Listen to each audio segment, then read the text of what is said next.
Hello, welcome to my IBS story. I'm Natalie, and I'm here to tell you my story of living with IBS for 14 years, and how I eventually became free from the IBS. No symptoms, no pain, no flare-ups, and I hope to be the light at the end of the tunnel for anyone living with IBS. Your symptoms can be alleviated at the very least. So I am sharing my story so you can do it too. Hello and welcome to episode 2. In this episode, I am going to be talking about how I got diagnosed with IBS, how I dealt with the idea that there was no known cure, because that's what I had been told, that it was a lifelong condition that I was going to have to live with and manage.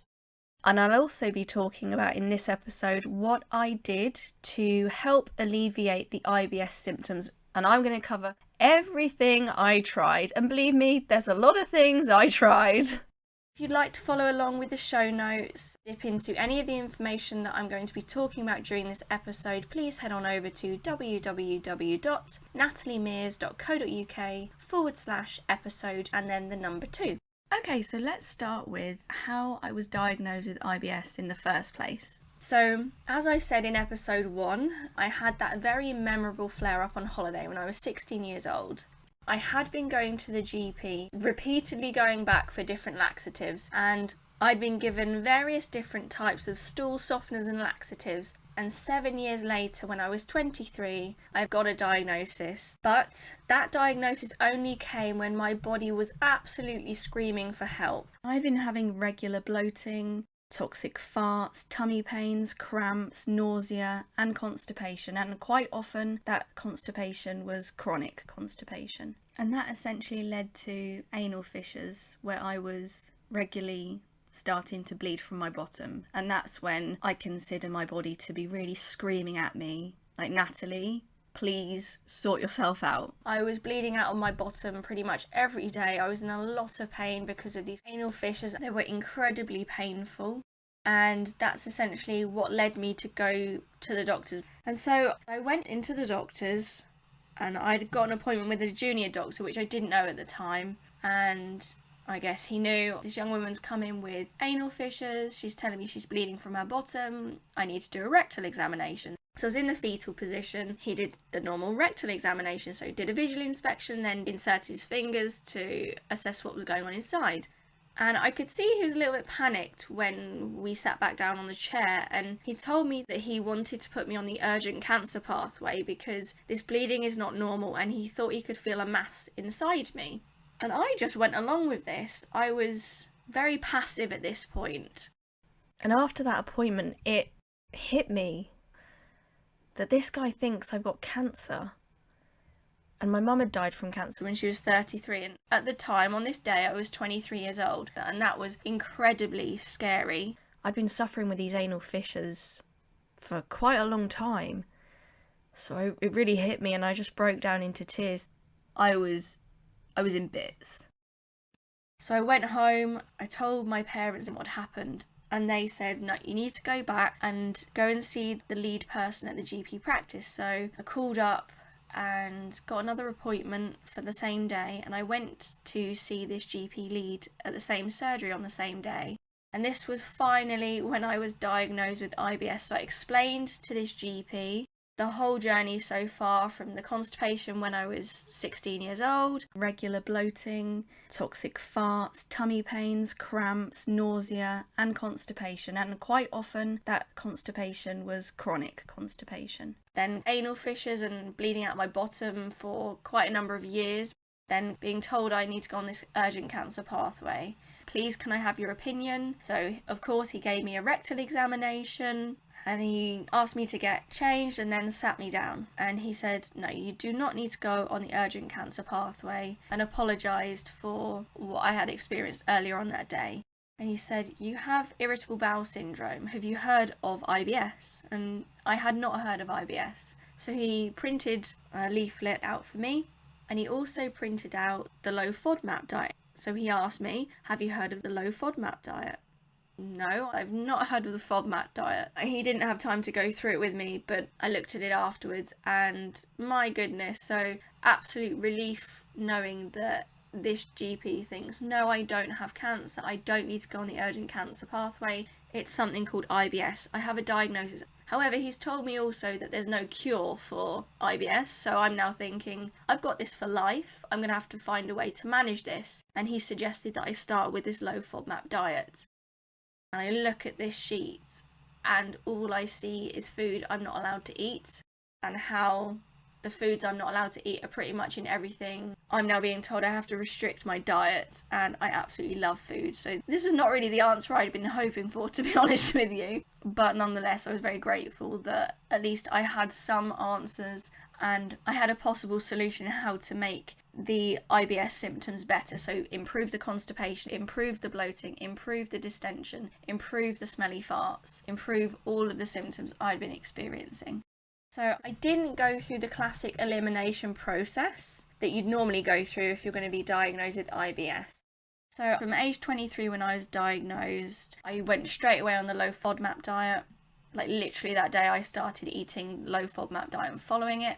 I was taking laxatives daily, but none of these really gave me any relief as such. I wouldn't say it really helped manage the IBS symptoms I was experiencing. So pretty soon after that, I'd say 6 months to a year, so age 23, 24, I started a self-care routine and I started to do self-help things. So I started researching and looking into things to help me, which I'll get onto in a minute. But before I do that, I just want to talk about when I was told by the GP that there's no known cure for IBS, because when I was told that at that appointment, I did not cope well with this information.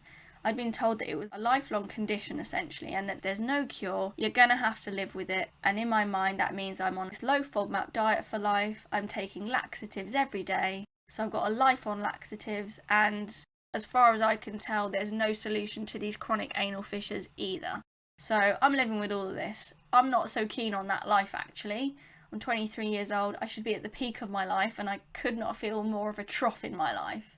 I felt incredibly low. I had pain in my stomach, in my bum, pretty much constantly, and all of this did not affect me in a positive way, it's safe to say.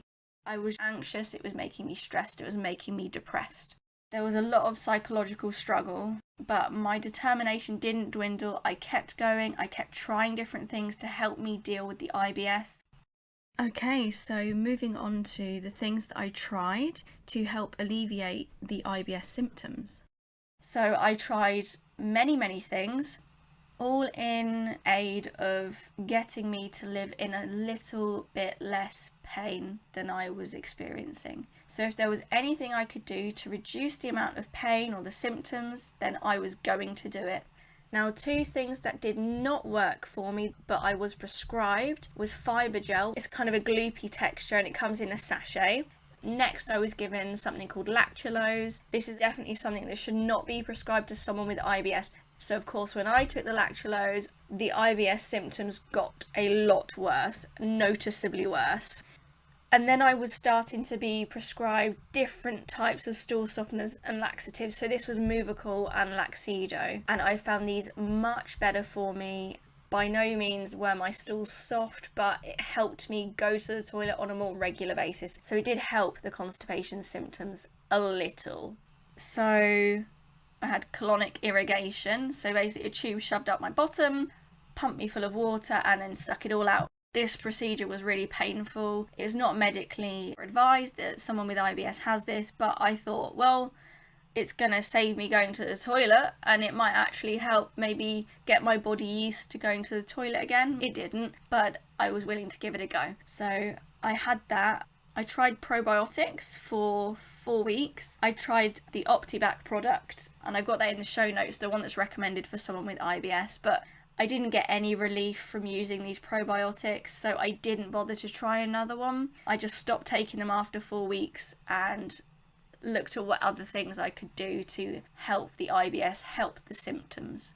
I was prescribed antispasmodics like Mebeverin. I bought Buscopan, I got Senocot, all those kinds of things. Buscopan helped a little bit.